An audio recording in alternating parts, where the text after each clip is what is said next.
வேதாளம் மீண்டும் விக்ரமாதித்தனுடன் பேச ஆரம்பித்தது. என்ன, நீ யாருக்காக இவ்வாறு செய்கிறாய்? ஏன் இதற்கான இவ்வளவு கடுமையான முயற்சி எடுக்கிறாய்? உனக்கு ஏதேனும் மந்திரவாதி ஏதாவது சொன்னானா? எதனால் நீ இவ்வாறு செய்து வருகிறாய்? அதற்குரிய காரணம் நீ சொல்ல வேண்டும் என்று கேட்டது. அதற்கு அப்புறம் காரணம் இல்லாவிடிலும் நான் உனக்கு ஒரு சிறிய கதையை சொல்ல ஆரம்பிக்கிறேன். யார் சரியானவன், யார் என்ன என்பதை பற்றி சொல்ல ஆரம்பிக்கிறேன் என்று ஆரம்பித்தது ஒரு கதையை. முந்தைய காலத்தில் எப்பொழுதுமே யாருக்கு திறமை இருக்கிறதோ அவர்கள் அங்கீகாரம் செய்யப்படுவார்கள். ஒரு சாதாரண ஒரு யோகி சொல்லப்படுபவன் எல்லோருக்கும் வழிகாட்டுகிறான். அவ்வாறான யோகி சிலரை சிரமப்பட வைக்கிறான். அப்பேற்பட்ட சிரமப்படும் ஒரு யோகியை பற்றிய ஒரு கதையை நான் சொல்ல ஆரம்பிக்கிறேன். அது சம்மந்தப்பட்ட புதிரை நீ இந்த மூன்று பேர் நம்ம சம்மந்தப்பட்ட கதையை சொல்கிறேன், இதை நீ முழுமையாக்கிட்டு வா என்று சொல்ல ஆரம்பித்து, ஒரு ஊரில் 3 பேர் இருந்தனர். ஒருவனுக்கு தண்ணீரில், சோமன் என்பவன் தண்ணீரில் மூழ்கி பல வித்தியை செய்வான். கிட்டத்தட்ட கடலில் போகிறது, நீச்சல் அடிக்கிறது, பெரிய பெரிய சுறாட்டம் தப்பிச்சு வர்றது, அந்த மாதிரி செய்யக்கூடியவர்கள். இன்னொருவன் என்ன பண்ணுகிறான் என்றால், பீமன் என்று ஒருவன் இருந்தான். அவன் மல்யுத்தத்தில் கெட்டிக்காரன். அதாவது உடலில் கை கால்களால் செய்யப்படும் கடுமையான பயிற்சியை கடுமையான லெவல் செய்வான். 3ஆவதாக ராமன் என்பவன் இருந்தான். அவன் கல்வி அறிவு அதிகமாக படித்தவன்.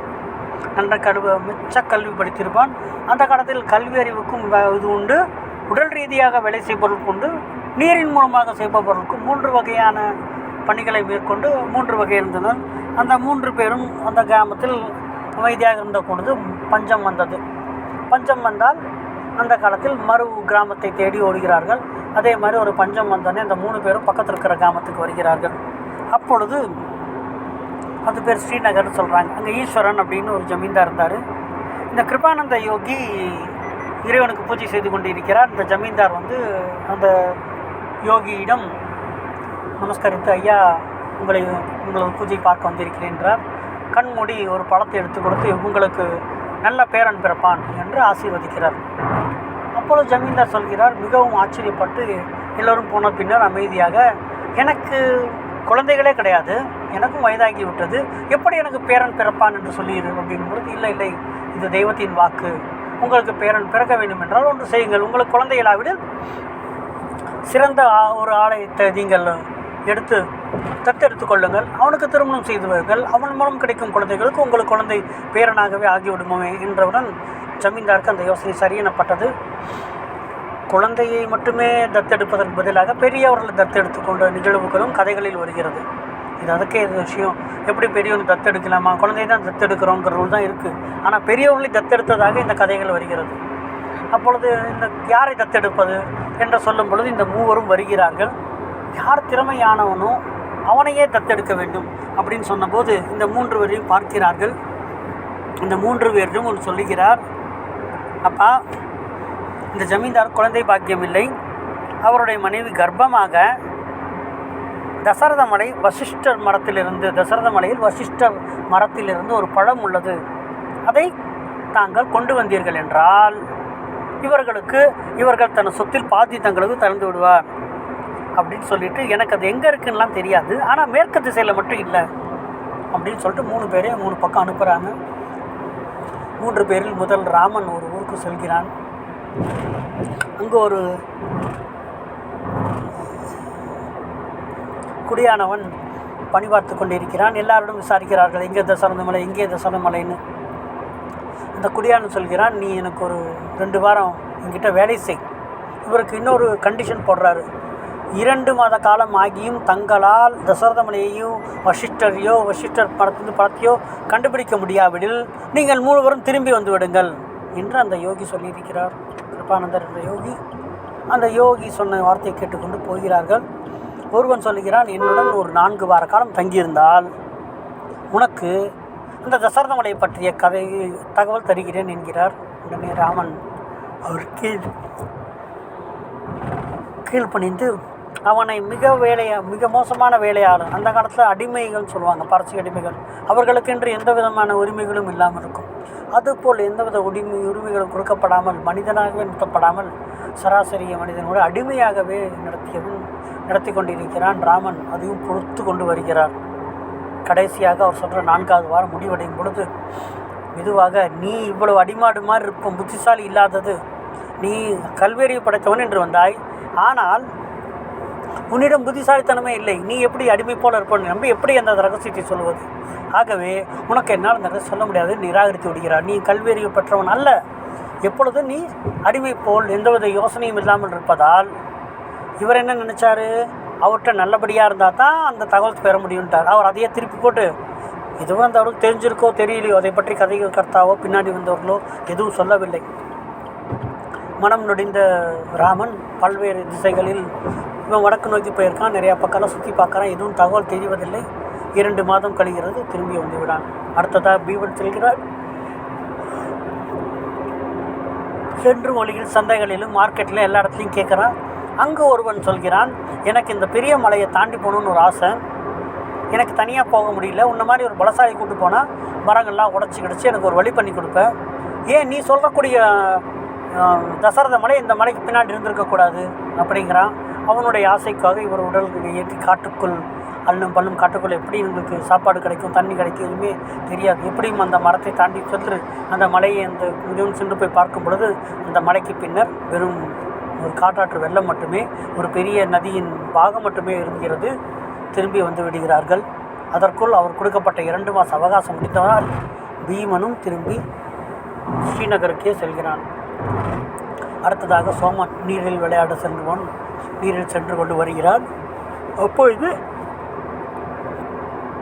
அந்த ஊரில் இந்த செல்வந்தன் இங்குள்ள கடலுக்கு அந்த பக்கம் ஒரு தீவு உள்ளது, மகரத்தீவு என்று. அந்த தீவில் இல்லாத விஷயங்களே இல்லை, நான் மகரத்தீவை பார்க்க வேண்டும், நீயும் என்னுடன் பயணித்து வா, நீ சொல்கிற தசரத மலை அங்கே இருக்கலாமா என்னமோ அப்படின்னு சொல்லிட்டு அந்த தீவிற்கு அழைத்து செல்கிறான். கடுமையான கடலில் நீச்சல் அடிக்கிறதுங்கிறது ரொம்ப பெரிய விஷயம். எப்படியோ கடலில் நீச்சல் அடித்து ஒரு மாதிரி அந்த ஊருக்கு கொண்டு போய் அந்த தீவுக்கு போகும்போது அந்த தீவில் உள்ள பழங்குடியினரும் சிக்கி கொண்டு விடுகிறார்கள். அவர்களுடன் என்ன பண்ணுவாங்க, இங்கே இருக்கிற தேவதைக்கு நாங்கள் நரபலி கொடுத்துற ரொம்ப நாள் ஆச்சு, வெளியேருந்து யார் வந்தாலும் நாங்கள் நரபலி கொடுத்துருவோம். ஆகவே இன்றைக்கி கடவுளுக்கு எங்கள் தாய்க்கு 2 நரபலிக்கு ஆள் கிடச்சிருக்கு, உங்கள் 2 பேரையும் நரபலி கொடுக்க போகிறோன்னு சொன்னேன். இல்லை நான் ஒரு பெரிய குறிக்கோளோட வந்திருக்கேன், என்னோடய குறிக்கோள் எது இல்லை, திரும்பாட்டி அது எனக்கு என் ஊருக்கு என்னை சார்ந்தவளுக்கு இருக்கு, நான் என்ன பண்ணுறதுன்னு. சரி ஒன்று பண்ணுவோம், நாங்கள் நரபலியே வேறு மாதிரி தாய்க்கு வேண்டிட்டு இங்கே ஒரு முதலையோட குளம் இருக்குது, அந்த குளத்துக்குள்ளே அவங்கள தள்ளி விட்டுருவோம்.